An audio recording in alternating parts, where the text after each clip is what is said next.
জলঢাকা নদীর ভয়াবহ বন্যায় বিপর্যস্ত মানুষগুলির স্বাভাবিক জীবনে ফিরতে এখনো 20 দিন কেটে গেছে।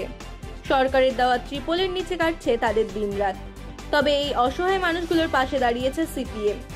ধূপগুড়ি ব্লকের গাধিয়ারখুটি গ্রাম পঞ্চায়েতের বগরিবাড়ি গ্রামে আমাদের রান্নাঘর নামে একটি বিশেষ খাদ্য শিবির চালু করেছে তারা।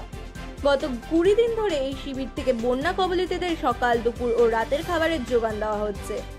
সরকারি ত্রাণ শিবিরের পাশাপাশি সিপিএম এর উদ্যোগকে স্থানীয় মানুষজন ভরসা হিসেবে দেখছে। তাদের এই নিরলস প্রচেষ্টায় সাহায্যের হাত বাড়িয়েছে বিভিন্ন স্বেচ্ছাসেবী সংগঠন, স্কুল কলেজের শিক্ষার্থী এবং সাধারণ মানুষ। আমাদের ক্যামেরায় ধরা পড়েছে একটি হৃদয়স্পর্শী ছবি।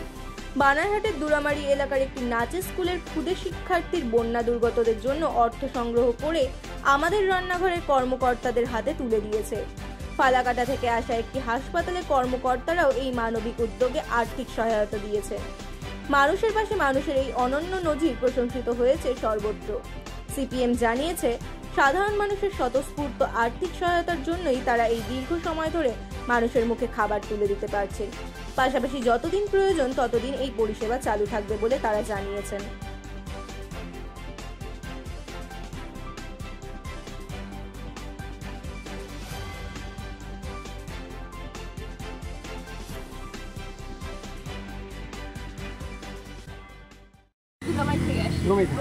মানে এই যে বন্যা দুর্গতদের পাশে দাঁড়ানো, এই সমস্ত একেবারে ছোট ছোট বাচ্চাদেরকে নিয়ে মানে কিভাবে এটা হলো, মানে পুরো আমরা এই বন্যায় দেখছি, খবরে দেখছি, যে মোবাইলে দেখছি যে সবাই বন্যার জন্য খুবই দুর্ভোগিত চলতেছে।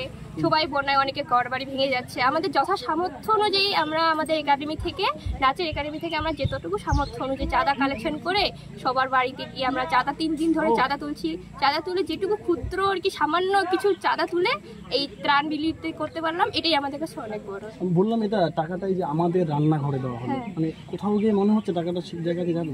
হ্যাঁ যাবে, কেন যাবে না? কারণ আজকালকার মানুষজন সবারই দেখতেই পাচ্ছে যে দুর্ভিক্ষটা কেমন চলছে না চলছে, সেই অনুযায়ী এটা দেওয়াটা স্বাভাবিক। কতজন স্টুডেন্ট তোমরা? আমাদের এখানে 25 জন আছে। গোদাইঘাটা নিপেন মিত্র শোভনা মিত্র সেবা সমিতি চক্ষু হাসপাতাল, যেটা প্রতিষ্ঠিত হয়েছে 2003 সালে, যেটা আমরা ওখানে অত্যন্ত কম খরচে ওই চক্ষু হাসপাতাল পরিচালনা করে থাকি গরিব মানুষের জন্য।